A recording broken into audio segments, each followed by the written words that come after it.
When we made this movie, no one had made a movie like The Mask. Hello! From the story to the characters, excitement in the color.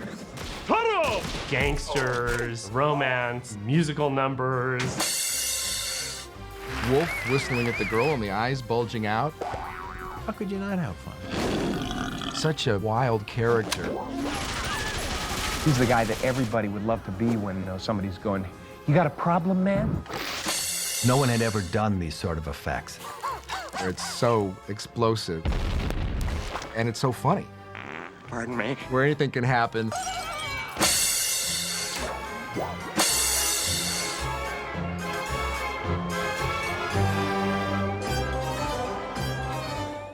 It originated as a comic book, and it was by Dark Horse. The comic book, though, was radically different than what the film turned out to be. Well, the comic book initially was a concept I had years before I started the comic itself. The comic was very dark, a lot of humor. And it was edgy and a kind of extreme, cool style to it that I thought was really attractive.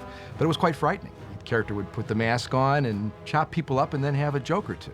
And there's a large body count. It was vindication. It was revenge. There was that "screw you, boss, I'm coming back at you" attitude that the Mask had. But of course, we were familiar with that and had embraced it with Freddy Krueger.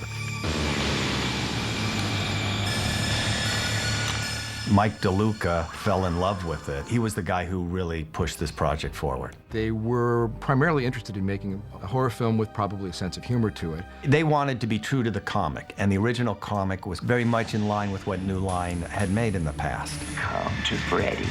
They really were looking for a fresh Elm Street series, basically. I was literally thinking about looking into the rights very shortly myself, and I got a call from New Line. Well, I always thought Chuck would be a great director for this project. He also done one of our most successful Nightmare on Elm Streets that Chuck and Frank Darabont had written the script for, and then Chuck directed.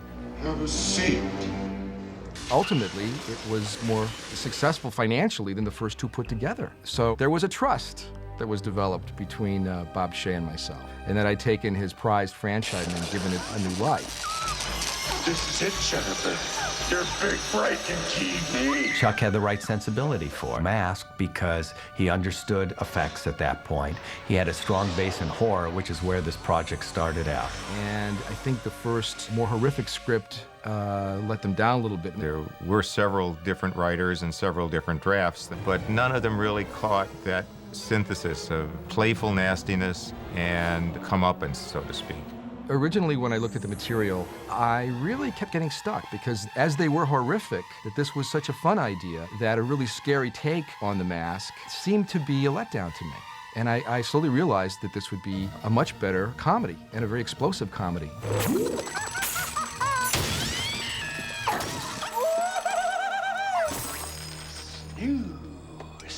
And he had a very exciting take, I thought. Get right up here! Don't be shy!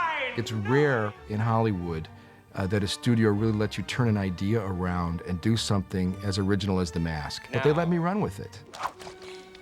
Sorry, wrong pocket. Chuck was the visionary for this film. And the more we talked, the more we realized how much in sync we were on this. You know, I really knew what I wanted to do, and I realized a lot of it was influenced by Tex Avery. He's known for being, I guess, the strangest animator who achieved popularity. He was running the edge between comedy and kind of grotesque things that would surprise you almost to the point where they were a bit scary, but they were so inventive and brilliant. His idea to sort of fuse those things into one film was really solid for me. And Mike and I sat at my house and worked things out on a scene-by-scene basis, and he went and wrote our draft of the screenplay. What I realized right away with the basic story of The Mask, while it's a fun movie, I take the themes very seriously. You know, what is that animal inside each person? I think that kind of idea makes us each ask, you know, what's inside of me? What would be unleashed? What's the darker or crazier side? This is a terrifically resonant theme that's been in storytelling forever. My first knowledge of it was Jekyll and Hyde. That's the classic tale. It's a prevalent story because it's true. There's a side to human nature we can't quite explain. That dark side or that uncontrollable side. With these powers, I could be a superhero! Most people, their public persona is very different from who they really think they are in their hearts. P-A-R-T. Why? Because I gotta! And the really great comedic version of this that had been done previously was The Nutty Professor. And in our case, I thought it was taking the idea a step further in this kind of surreal world. Hello, chérie. Où est ta gueule? I made sure there was an internal logic in the story. While all the rules of the mask aren't clear, in fact, it's kind of fun for the audience to discover them, we had to know, and I had to know, exactly what I felt it could and could not do. How does it work? I don't know. Whatever you were truly deep down inside, you would become that when you put on the mask. Somebody stop me! It changes you into the alter ego, you know, to the suppressed side of your personality. It blows that side up like 1,000 times.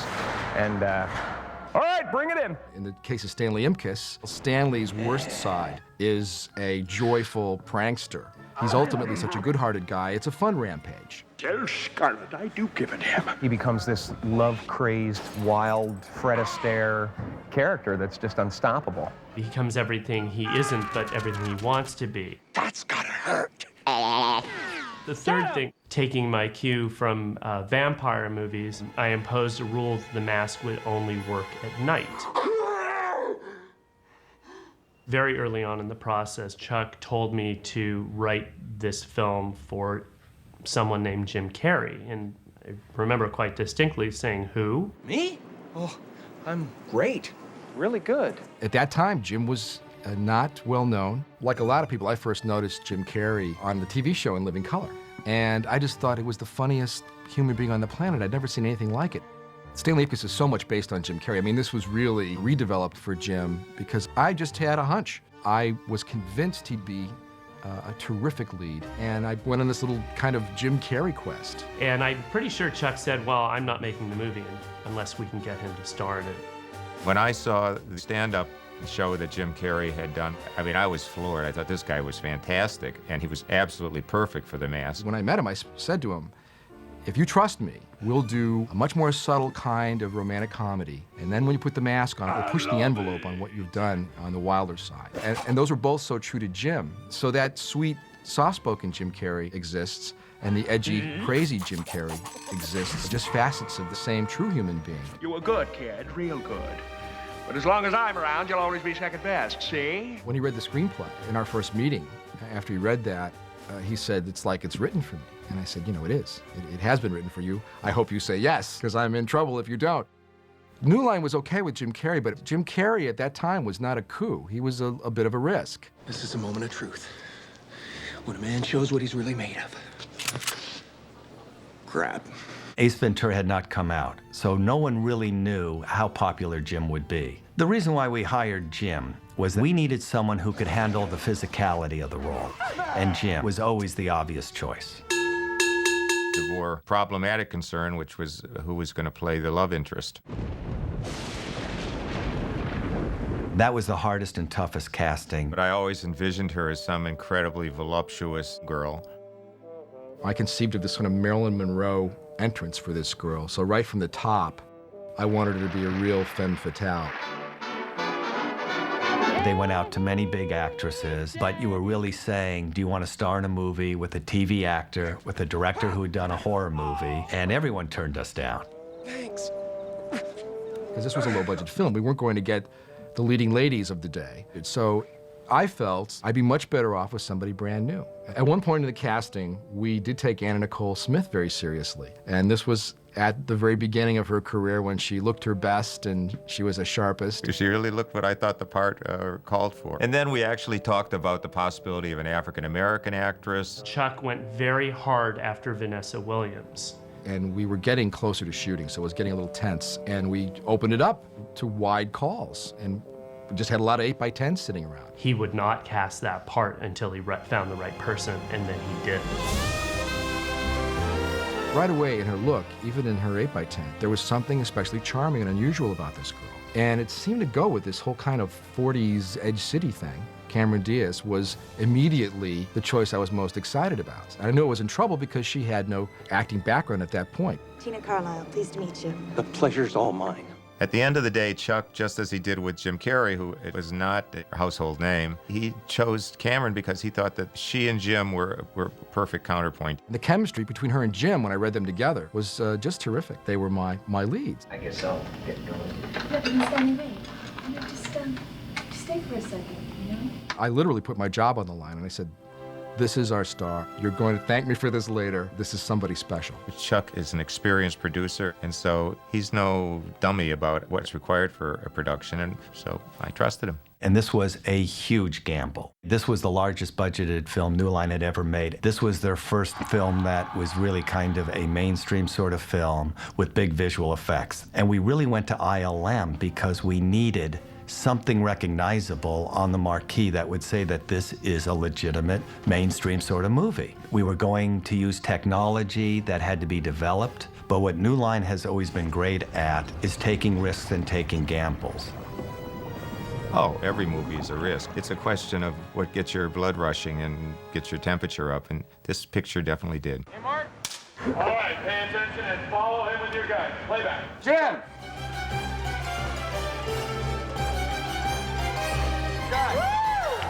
All right, let's see playback real quick. While every film is tough and the hours are long, and I don't think people have any idea, still within that space, I've got to make sure that we enjoy ourselves, or I don't believe the audiences will in this kind of movie. Oh, my God! Oh, my God! I think in comedy, one of the director's jobs is to create kind of a bubble around the set where we can literally be playful. Chuck was very supportive of Jim. He was very much giving Jim a lot of freedom and then stepping in where he felt he needed to. But he was very good on allowing Jim to really be Jim and really express himself.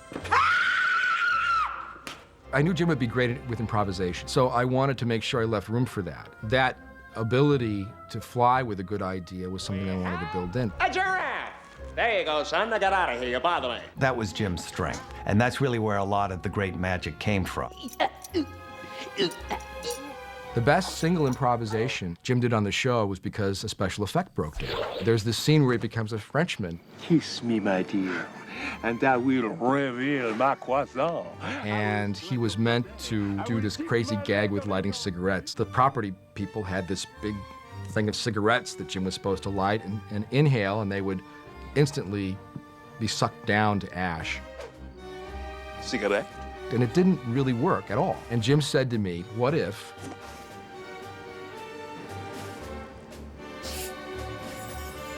and it's one of the funnier, more natural bits in the film. So Jim actually did improvise one of the opticals.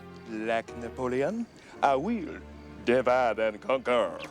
I don't think anybody else could have done this. I mean, there's something that is so unique about his personality, his physical abilities, and his talent.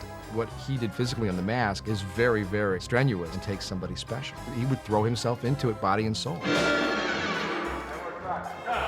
One thing about him is his energy. We worked long hours on The Mask. You know, when you get to about the 12th hour, everybody gets tired.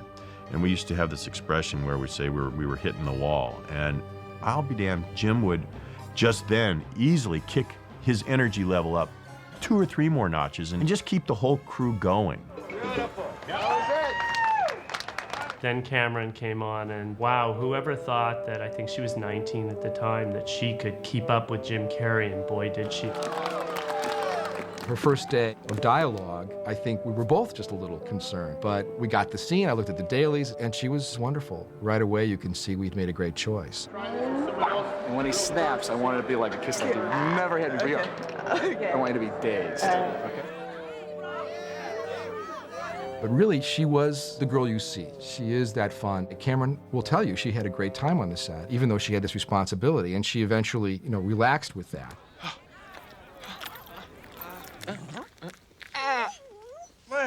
One of the things that was really a leap from the original comic book was Milo the dog. My friends have a Jack Russell Terrier named Milo, who's crazy. I gonna throw it with you attached to it. Oh! It just was a big epiphany. That's it. Stanley has a Jack Russell Terrier named Milo, who's his best friend. You stay here and be a good boy. Daddy's gonna have to go kick some ass. It was casting I took as serious as my other lead performers. I had auditions, which the producers thought were crazy. A dog does go through an audition just the same way that an actor does. A lot of times you go in, meet the director, but each project is different. We happened to have a Jack Russell at that time, so it just worked. Smart dog. The dog was really one of the strengths of this movie. So we made sure we shot this dog correctly. We took the time. He always hit his mark, and he always came through. Go get him. That's it. Yeah. One of Max's best moments in the film is probably the cheese keys gags in the jail. The cheese, the keys. That was a really neat sequence, and you look for little pieces that really make things work. Particularly this one moment I love where you just see the dog kind of checking to make sure the cop is still sleeping. That is a very human moment for a dog. We had the guard stir just a little bit, and he froze. And if you look closely there, his eyes look up at him, and then as he settles back down, he goes back down, grabs the keys, and takes off. That particular sequence, we shot that first, and then Jim Carrey came in, watched the sequence, and responded to it. Put the cheese down and get the keys. Go on, over there. Max and Jim were both wonderful at improv. The one I like the best is where Jim is at the window of the jail. Get it. Get up here.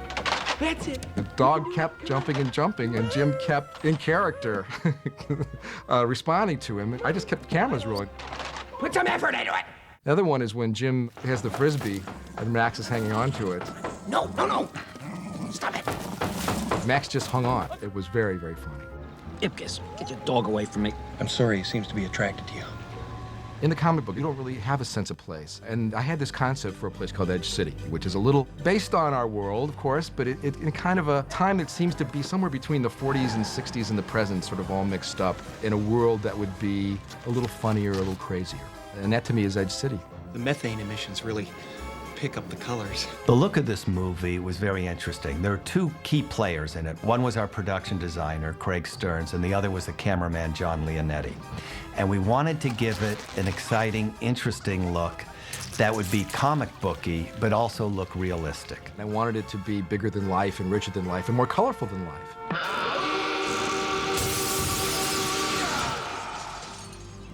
So I thought it was a great opportunity to really have these rich, magical colors throughout the film, especially with this green, vibrant face.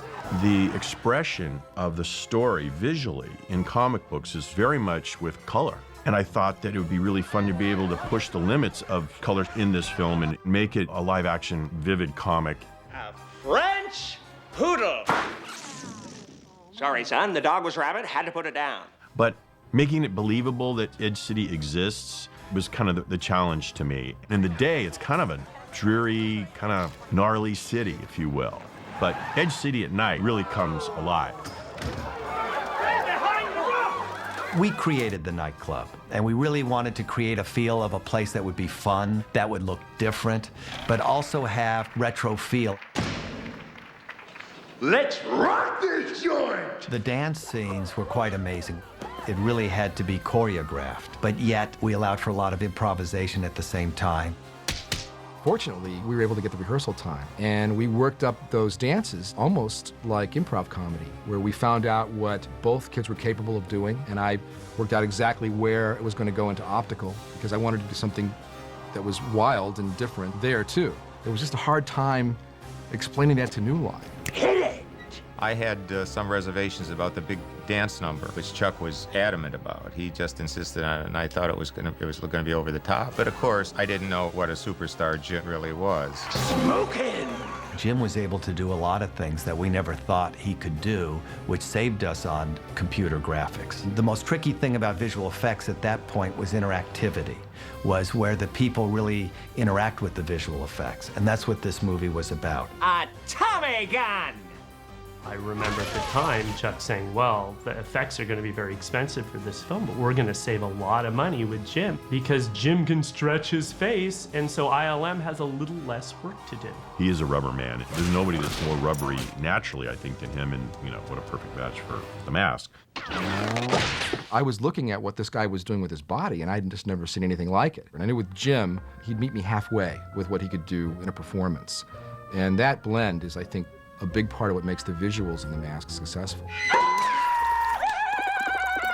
So in fact, we actually scrapped some shots when we were shooting them because Jim already looked like he was stretching. There was no reason to help it along with an optical effect.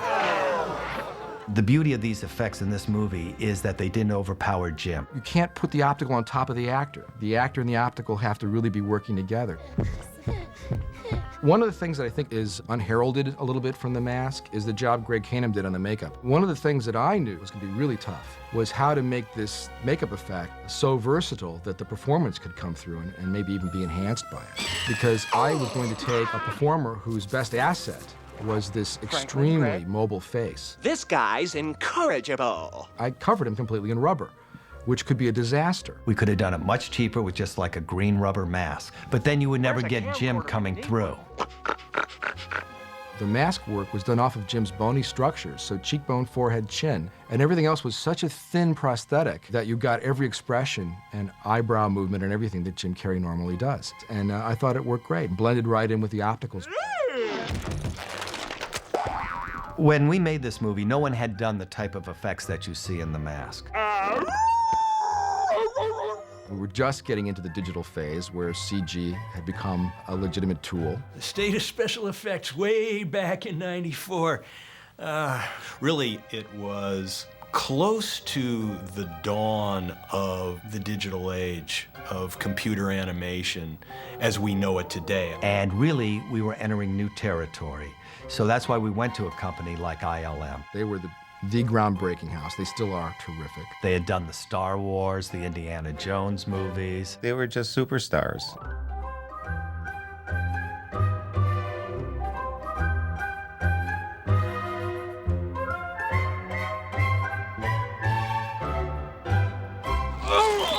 Visual effects over the years have evolved so much. And I think it showed the world that visual effects blending with live action was going to be a lot easier to pull off. And creatively, just a better tool.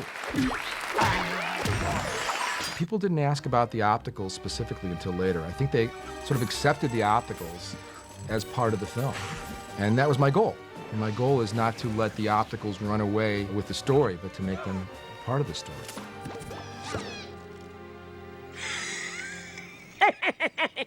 The original ending of the film, Charlie jumps into the river and gets the mask, and it just didn't test well. I mean, nobody cared. They wanted the dog to have the mask, and so we had to reshoot that scene. Marlo! We brought the film in a not complete state to Cannes, and after the screening, the audience was ecstatic. They really went crazy. They knew they had a terrific film. We also had Ace Ventura open a few months before us, which had done well. It was a great ad campaign. I remember when the movie was about to come out, that trailer was playing everywhere and people really were responding to it. Jim Carrey is... That's the guy. The Mask. When the film was finally released, there was such an explosive reaction because no one had any expectations. No one knew what to think of this film called The Mask. Hold on to your lug nuts. It's time for an overhaul. People, I think, were blown away. I just think people had a really good time. So, you know, I was quite happy with the reception of the film, and it made an amazing amount of money for a small film. For New Line, The Mask was one of its most successful films when it came out. It had a giant opening weekend, and it became an instant success. And Jim was really acknowledged and deserved it. You love me. You really love me. Well, I think it played a signal role in his career, but if it wasn't The Mask, it would have been something else because the guy is such a signal talent. After The Mask, Jim went into Dumb and Dumber, and it's hysterical. I mean, that's another side of Jim. I guess they're right. Senior citizens, although slow and dangerous behind the wheel, can still serve a purpose. I think they took that kind of charming simpleton and really made it work in that film. Austria! Well then, good day, mate. Cameron got so much attention as a brand new leading lady. I think she did something very wise. Rather than go out and do a lot of big commercial films, she did some really interesting films. And I think showed people right away that she's versatile, and I think that now she has this great prevalent career. She has really demonstrated herself to be a very good actress with a very nice range. She became a superstar. After the success of The Mask, we talked about sequels. I think there's more stories that can be told with The Mask. The great thing about the comic and about the movie, anyone can get The Mask. So while Stanley Ipkiss's story may play out, someone else can get The Mask and start a whole different storyline. Time will be good to The Mask. I still talk to people who tell me how much they love that movie and how they think it's a real classic. I still believe in the story of The Mask. There was a lot of passion put into this little film, and I think it adds to the fun and excitement of the show. It's one of those good risks, I think, that you need to take sometimes in life. Smoking! Tina Carlisle. The amazing thing about Cameron Diaz is that the story of her getting the role in The Mask is an all-time great Hollywood history story. Hello, Stanley. It's up there with the Lana Turner getting discovered at Schwab's, but it's better because it's true. It's few and far between that a jewel walks in. She had it. But all I wanted was a kiss. We were all ready for Cameron to be a star. Everyone loves Cameron Diaz.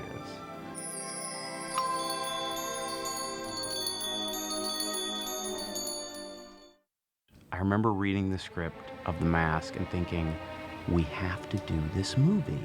Tina Carlisle is the classic mystery girl. So I wanted a girl who was brand new. I know I like that when I'm in an audience. I wanted her to be a real femme fatale who ultimately could be nothing but trouble for our lead man or become the true love interest. She was this voluptuous blonde bombshell. Tina was vampy.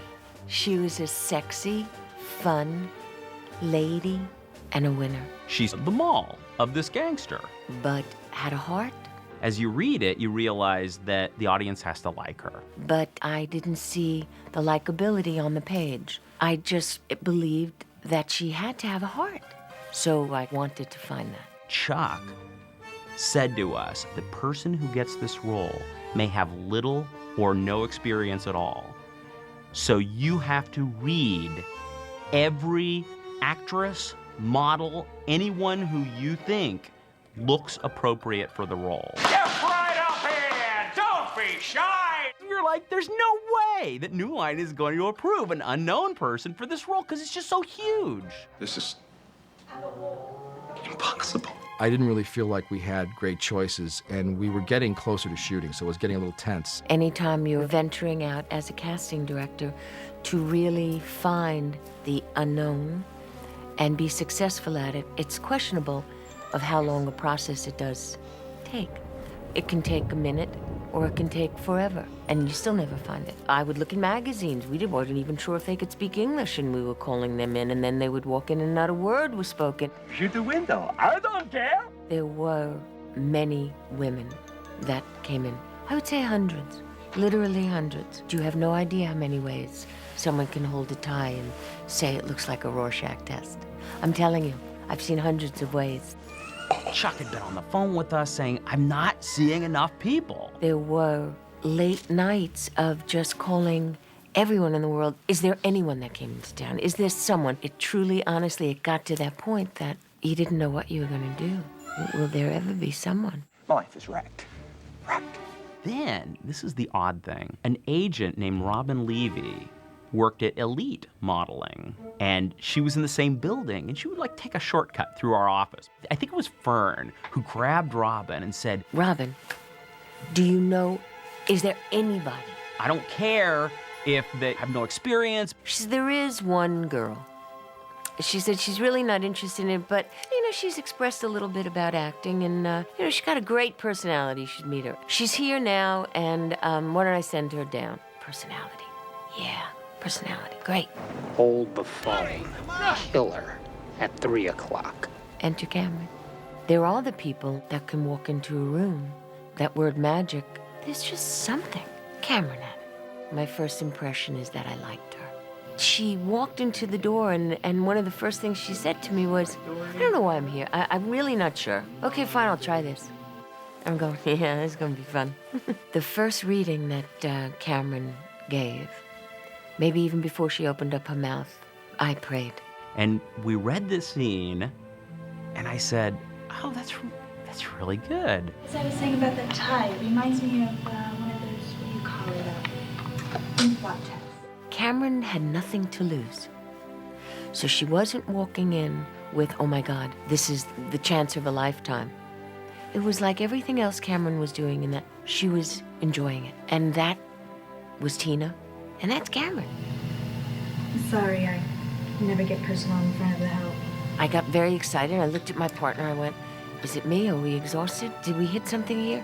And we said, yeah, maybe. You know, you get giddy like a kid. That's when we said, are you going anywhere? Can you come back and meet our director? She said, well, I think I'm just fine with this, and I'm going to Paris tomorrow anyway, so I think this is probably just fine. She is so coy. I'm thinking to myself, I've never heard an actor turn down a lead role, and I don't think I have since. After she had left, I remember talking to Fern and saying, this is frustrating. She's actually good, and she's leaving town. And Fern was like, tell her to put on a cocktail dress and come back right now. Pick her out something pretty to wear, okay? As far as I was concerned, this was it. She came back. I was surprised, but she came back in this little cocktail dress, and we worked on it and worked on it and worked on it until she felt really comfortable. And Chuck was in the other room, setting up the camera. Once she was comfortable, we went in and we did it. From the first time I met Cameron, she was not a shy girl. She had a lot of guts, and she had this charm and this humor. And that giggle and that smile of hers was the selling point. Your girlfriend got a great review. This is somebody both men and women can like. I mean, that's, in a way, the definition of a real film star. And afterward, she left, and I remember saying to her, I said, you know, have a good trip, and, you know, by the way, if this is something you're really interested in, you're good. I mean, you should probably consider it. She was like, ah, okay, I don't really care. She doesn't really care. She went away. She went to Paris, I think. Hello, Shelley. And we were auditioning people for a month. And then Chuck said to me, the one that stands out in my mind is that sweet girl. What about that girl that you brought in that time? Where is she? Is she around? Can we read her again? You think she'll ever come back, Charlie? Chuck says, call her back. Call her back from Paris? My casting directors told me that she would have to fly back for this audition, and we weren't guaranteeing her the part. And I said, you know, of course we're not guaranteeing her the part, but it's a lead in a movie that's going to be terrific. How do you call someone and say, can you have her fly back from Paris for a callback? Just tell her she should fly back, and, you know, I really want to see her, and there's a real good reason to do it. And I think it was almost, 24 hours later, Cameron was back. Hi. So I'm thinking to myself, maybe she does care just a little. And she came in and read for Chuck, and the Cameron Diaz began to emerge. I was concerned that she hadn't done any acting at all before. I love using new people, but I'm also wise about new people too, and I have to make sure she can be consistent. It's my job to be responsible ultimately to the film itself and to the company. I've got to make sure that it's not just a good day when it's a new actor or actress that doesn't have the craft. It's whether or not I can actually get that performance every day on the set. I had to put her through a number of readings because she was so new. It was very unusual to take somebody with no experience at a film at any level and give them a leading role. But it was all the other stuff that she had to be able to have. And I said to Cameron, you're going to do me a major favor.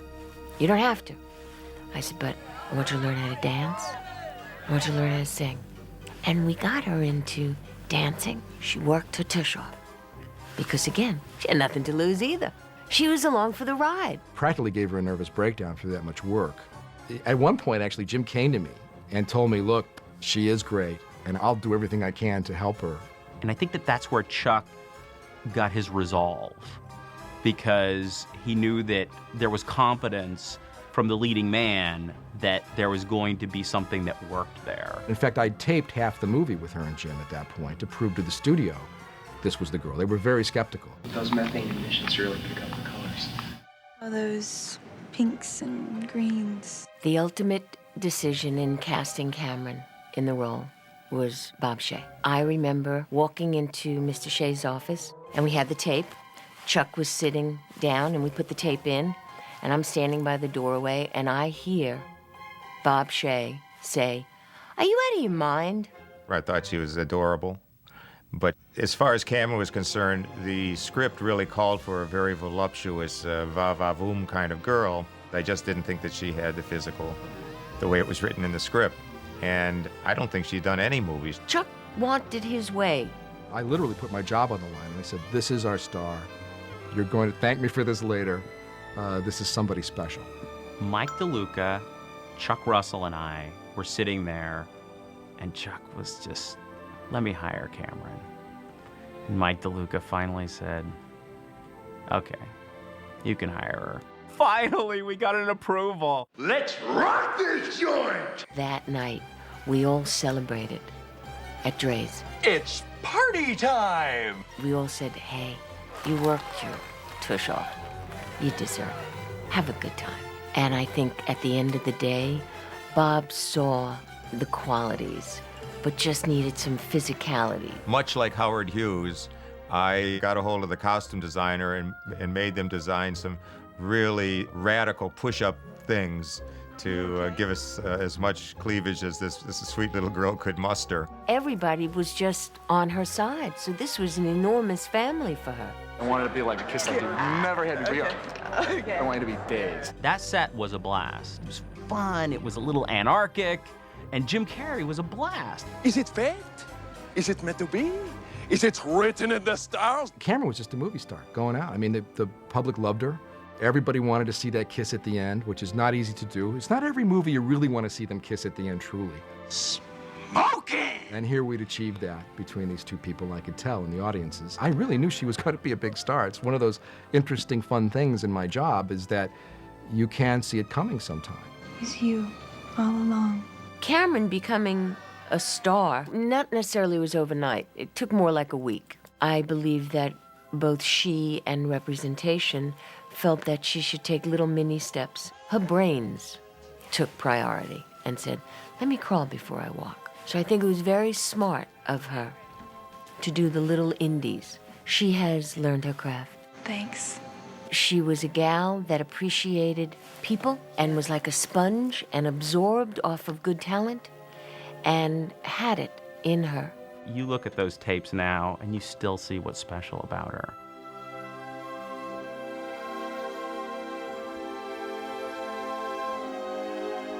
What you see to this day is exactly what we saw when Cameron walked in. There was everything of life to her. She just wanted to live it. Tex Avery is a wonderful, ingenious cartoonist. Characterize his style. It's abrasive, fast-paced. He's very non-PC. They were always scary and sexy and wilder than anything that I was seeing at the time. Absolutely insane. The imagery was so out. He went the farthest anybody has ever gone. I just fell in love with those things. He wanted to make you laugh, and that was it. Tex Avery was really the icon for the movie. This is what can be unleashed from Stanley Ipkiss. It would be perfect. I really thought, you know, how far can I take this?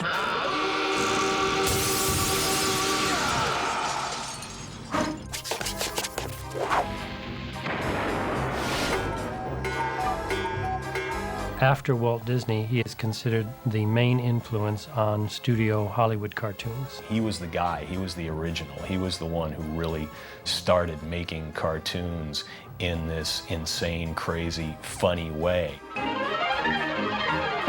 He was really the first seriously hardworking humorist in animation. Tex Avery and his cohorts at Warner Brothers are really in the great tradition of the silent movie clowns. They're really taking what Keaton, Chaplin, and Laurel and Hardy did and taking it to another level. He tried to do things that you couldn't do with live action, and he certainly did. When Avery has his characters do a double take or a triple take or something, he doesn't just have them stretch a little bit. I mean, he goes to extreme extremes. The body flies completely apart. I would say that his work is very, very fast. Things happen almost before you realize they're finished. And you'll notice in a lot of his films, life is dangerous. There's a lot of attraction, repulsion, a lot of frustration. All of your expectations are shattered. Characters will stop the action completely and sort of walk out of character and talk to the audience. I'm fed up with that sissy stuff. It's the same old story over and over. There really was no story.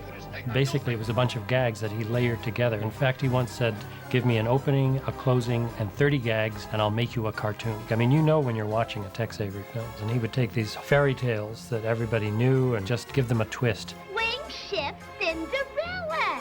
Well, I'll be. And then, of course, you come to The Mask. The Mask is in that Tex Avery tradition. The film is set up for these wonderful tour de force Avery moments. Ipkiss, as the Mask character, can whirl himself around like the Tasmanian devil. And they're just Quicksilver. He can stretch his legs out. And that's exactly what Tex Avery did in a number of his films. Then there is all of that Avery-esque bulging eyes. The Auga face is that Tex Avery moment when your face kind of explodes. The eyeballs can spin out. The mouth opening and the tongue sort of coming out. And then it becomes unmistakably Tex Avery when he's in the nightclub. I mean, he actually becomes that wolf character. The Tex Avery cartoon in particular that I remembered was Red Hot Riding Hood. What I really remember about Red Hot Riding Hood was the girl and the wolf and this kind of primal thing. I mean, it was the wolf whistling at the girl and the eyes bulging out. And then right away, because Stanley is so repressed, that seemed like a wonderful inspiration for some of the visuals. The thing about the whole Red and Wolfie series is never before and never again will we probably see such a brilliant marriage of sex and violence being so incredibly funny. Most of us here at ILM, and certainly those of us interested in animation, are great fans of the Tex Avery. So when The Mask came in, we pulled out all of our videotape references and, just started to really analyze it. We'd start every round of dailies with a cartoon. The whole concept was very new, of digitally animated characters interacting in a real world. There had been pictures in the past, films in the past, that combined cartoon animation with live action, but they were dealing with strictly two-dimensional animation. Whereas this, we have to have a three-dimensional character. Up till this point, it was pretty difficult to do and was almost unheard of. That's a spicy meatball! Traditionally, up to that point, the pursuit of digital animation was the pursuit of hyperrealism. And The Mask was going in an entirely different direction. It's like, what would happen if we tried to do this completely crazy, out-of-bounds, cartoony stuff? Exaggerate things, stretch them, pull them, yank them, abuse them. What would happen then? What would it look like? So one of the first things that we did is have Jim come up, and we did a photo shoot with him. And then our art department went in and started manipulating his face just so that we could get an idea for how far we could take it and what that might look like. And Steve Williams, known as Spaz at Industrial Light and Magic, was my cohort. And his team had the right sensibility at ILM. And then as a visual effects supervisor, I would also go to the sets and the locations and supervise that. He actually took my hand and explained to me sort of how it worked. It was actually a challenge for the crew whenever we would do these things, especially when the mask spun. A lot of things were knocked over, there was wind, and it was more about choreographing the interactive reality of things that would happen in a set or in a scene and time them well, and then put Jim in and let him finish it, Oh, you actually have nothing at that point. You have nothing. You're shooting just the background, completely speculating what you're going to do with animation later. That was one of the first shots we did where we just kind of took a little step off into the unknown and blocked something that didn't exist at all. For the bouncing, we used essentially a footage of him just standing there, and we'd stretch it out and shorten it as we bounced off the different walls. And we had the practical effects people who do all of the different explosions and breaking elements and things, so we had them rig it for specific timing. That's a problem in any effects film, trying to work out both the eye line, the pacing, the timing of the action, both practical effects and for the actors. And how they had to react, even in scenes like where Jim Carrey turns into the wolf, mimicking the Tex Avery. We worked closely with Jim on what that action would be and how he might mime that motion going on. So when he does the whistles, he has to pretend that his mouth is this long. See Jim imagine for me that he's extending his face into a wolf. That footage is pretty funny all by itself. It becomes a jigsaw puzzle of live action, in-camera work, complemented by CGI work. A good example of the combination of effects is when Jim jumps out the window and gets flattened. In the great Tex Avery style. That particular jump was one of the first times we used something called a descender rig. I put Jim on that rig to get the tonsil shot and pulled him away from camera so I get the lens right in his mouth and put the little tonsil in CGI inside. And then the next scene, we see him fall onto the pavement.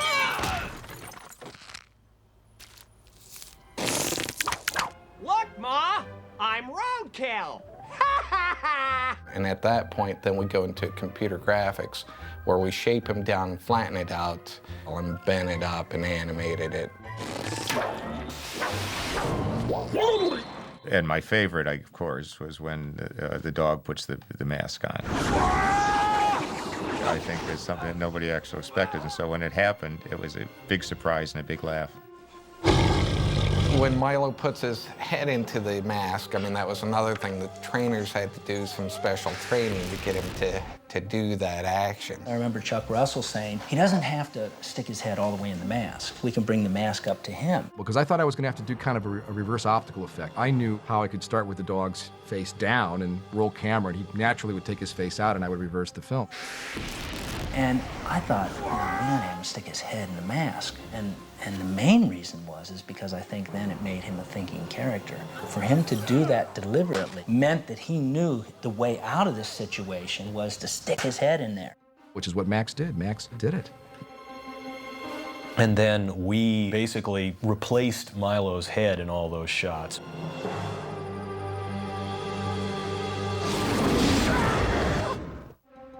The dog, to begin with, was an amazing actor, the way he was able to hit his marks, but every now and then he needed help.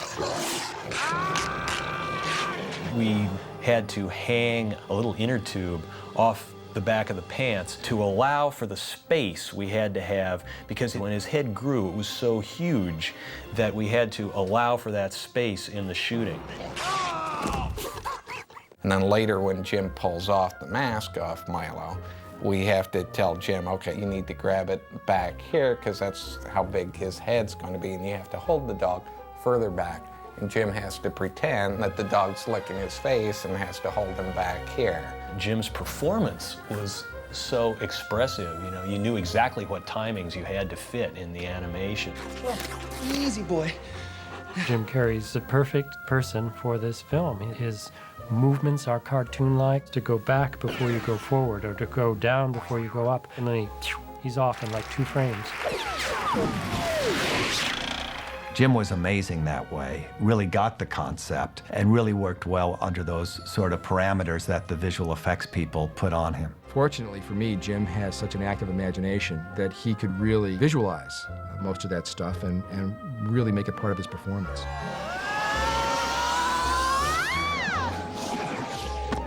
Visual effects have now become their own star, and really The Mask was one of the first films to really do that. And since then, ye gods! Thank you very much. If we were to do The Mask again today, it would be a much simpler process, you know, relative, although I'm sure they'd want to do something even further than what they had. Freeze! I think the free adaptation of some of the Tex Avery effects was successful because They were very good when Tex Avery did it, and they were very good when Chuck Russell did it. Tex Avery's legacy remains, and I think his influence has been pervasive, and it'll go on. Frustration is timeless, paranoia is timeless, anger is timeless, and making us see ourselves in them, but laughing at ourselves at the same time. You look at those films, and they're sparkling and funny, always funny, and I think that's the main thing. They'll always make us laugh. I finally got rid of that wolf. Oh, yeah? That's what you think, sister. Smart dog. I try to make it fun. I try to make it positive. They want to learn. Sit. Good boy. You make sure you let him know exactly what he did right. Good boy. We're there for the safety of our animals. Now that hurt the both of us. And the director says, I gotta have that dog. No. We've had directors say to us, the dog is hitting the mark better than the actors.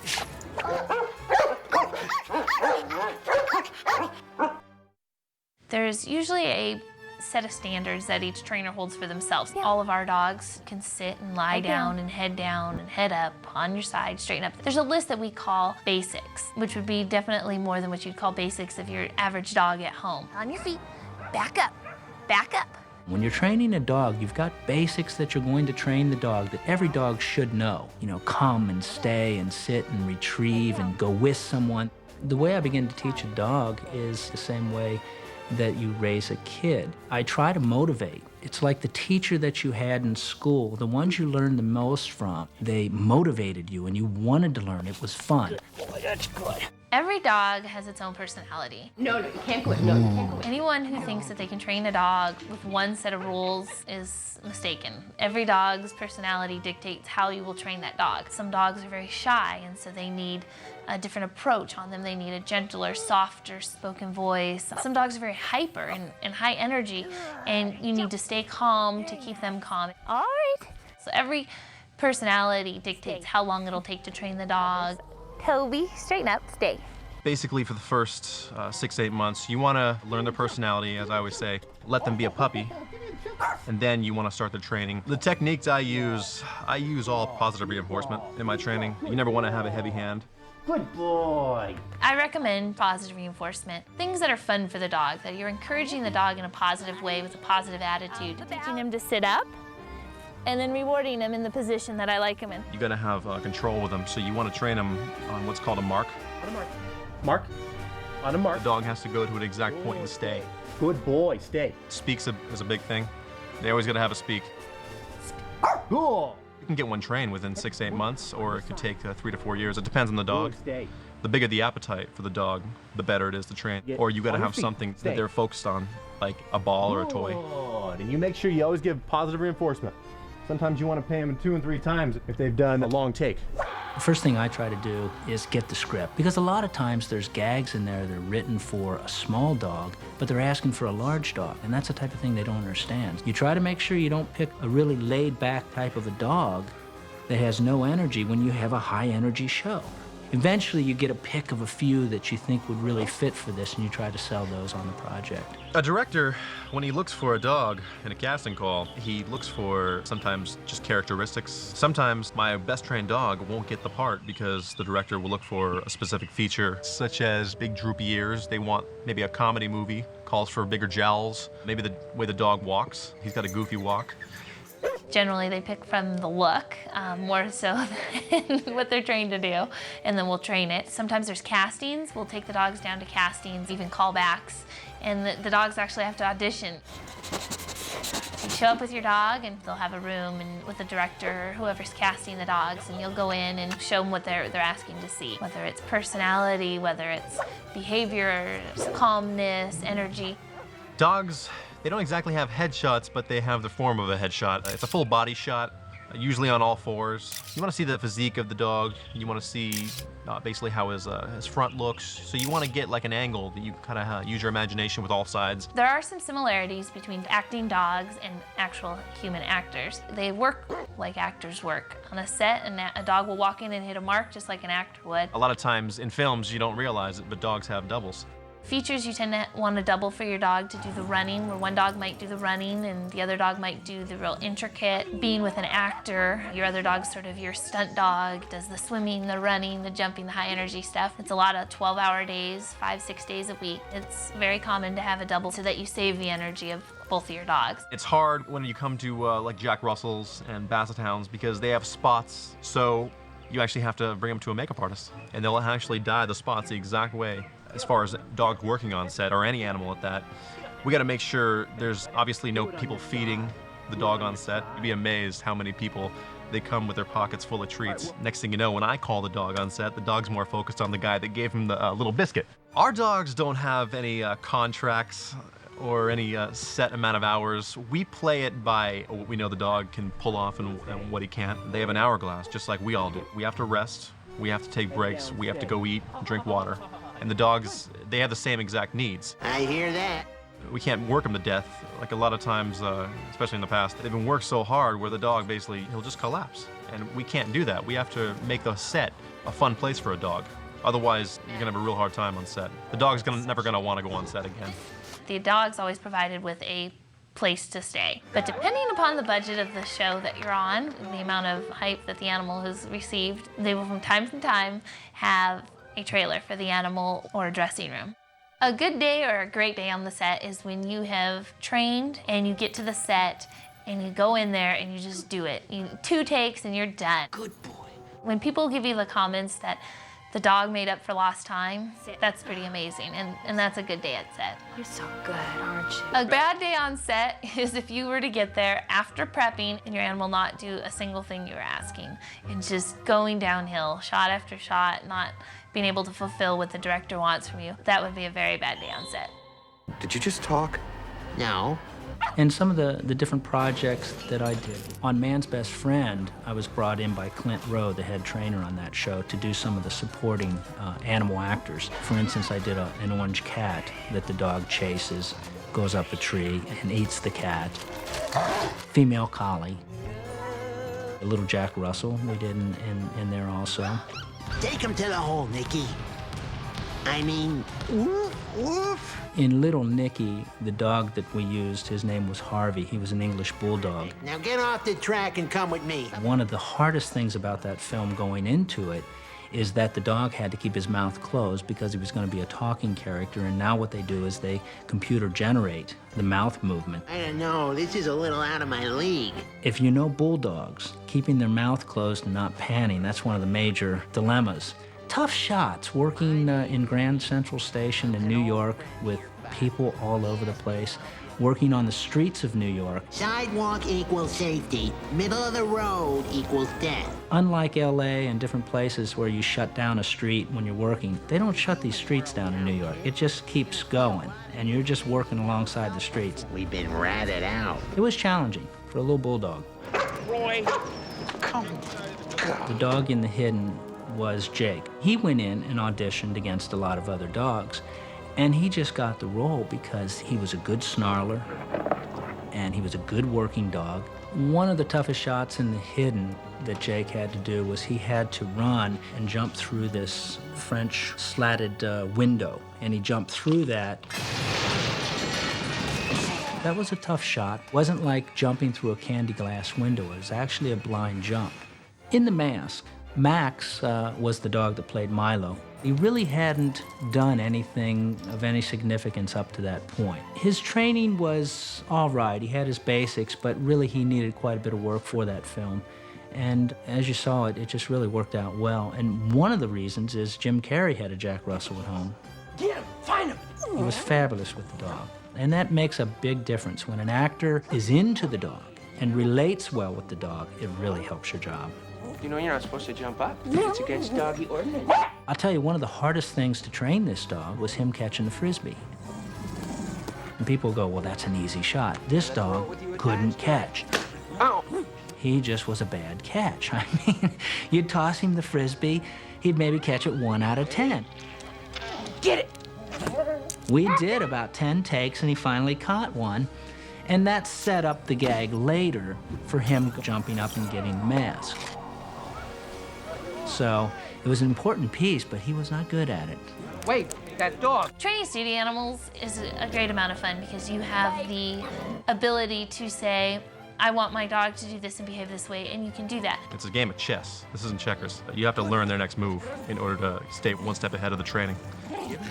Drop it. If you don't know the personality, they're not going to be a very well-trained dog.